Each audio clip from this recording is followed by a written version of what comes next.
It's a number many Koreans will find easy to remember. The final 7 digits represent a critical date in Korean history. June 25th, 1950, the start of the Korean War.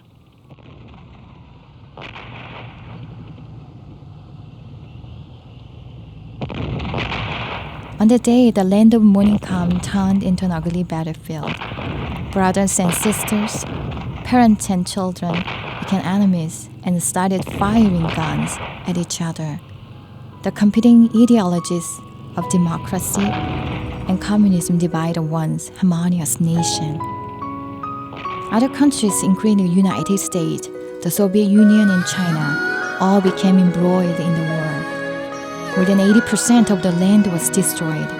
More than 3 million people, 1/10 of the population, either was killed or went missing. Countless children who had lost their parents filled the street. The sound of sobbing widows echoed through the destroyed cities. Only few cared to hear them. But our Lord Jesus Christ was different. Jesus heard the weeping of children and widows, and he wept with them. His tears dropped into the heart of one American missionary called Bob Pierce.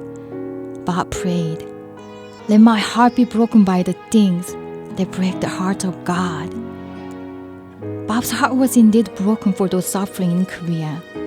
Countless other Americans who heard of his story and his prayer also had their hearts broken. They began to respond to the needs in Korea. Aid flowed like a river to bring comfort to orphans and widows. Those who had lost mothers, fathers, brothers, and sisters suddenly found new friends in the United States. The help gave hope and courage to Koreans devastated by war. They developed a positive attitude and a strong will to create a better future. Koreans started to establish churches and people prayed for the rehabilitation of their nation.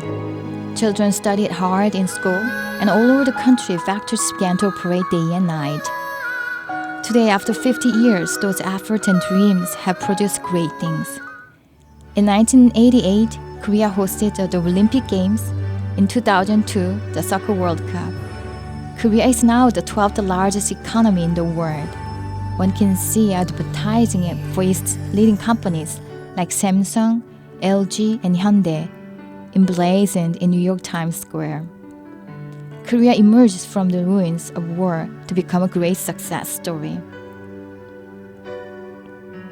Christianity is responsible for this success.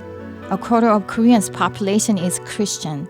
The world's largest church, with a congregation of 600,000, is based in Korea.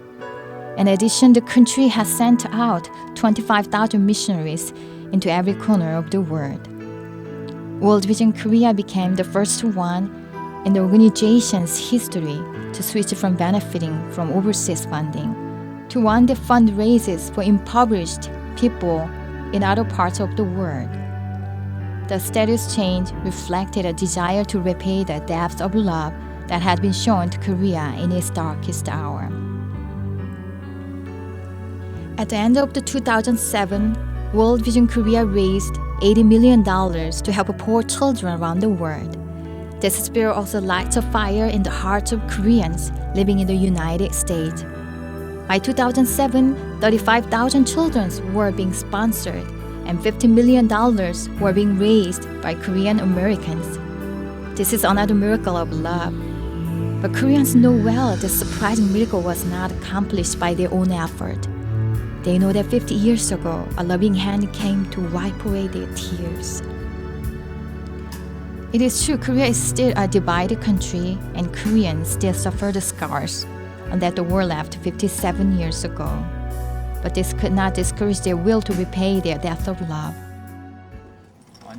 Today, news of hunger and disaster are all around us. In response, the Korean desk toll-free number 1866-625-1950 is ringing. It symbolizes Koreans longing that another miracle of love take place all over the world. This is the secret of the Korean toll-free number.